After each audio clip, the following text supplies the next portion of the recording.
Ergamichis akkasittiin jedhe, yaa Maariyaam, fuula Waaqayyoo duratti ayyaana argatteetta, hin sodaatin. Kunoo ni ulfoofta, mucaa ilmaas ni deessa, maqaa isaas Yesuus ni jette. Wangeela Luqaas boqonnaa 1:30.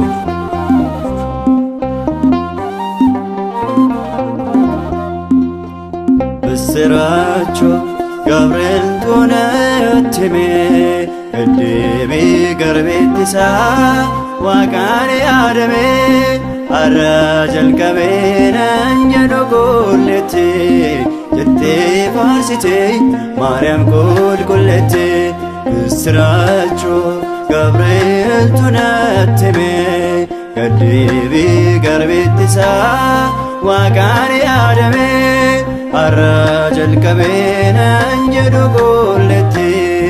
Jette farsite Maryam kullete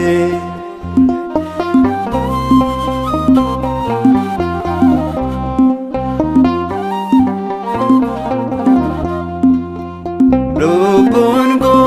Waaqayyoon ni galateeffate ni gammade ayyaanni koo fayyisaan kan kooti maqaan sambaraan qulqulluudha jette isa beekamtetti Seracho Gabriel tunatime Eddebi garbetisa Waqani adame Arrajal kabena njado kullete Jette farsite Maryam kullete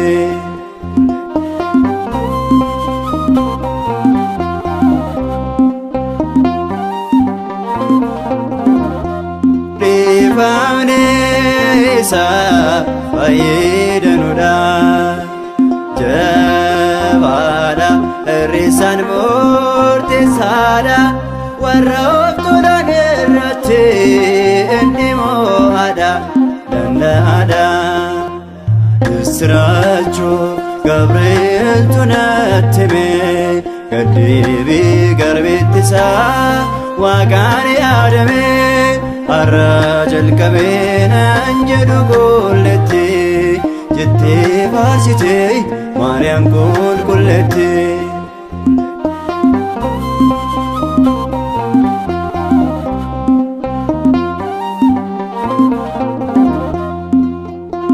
Warabba erre isora bose kan belani arjumma san kofse sore sota sar ka kullatamse nilayasise Seracho Gabriel tunatime Eddebi garbetisa Waqani adame Arrajal kabena njado kullete Jette farsite Maryam kullete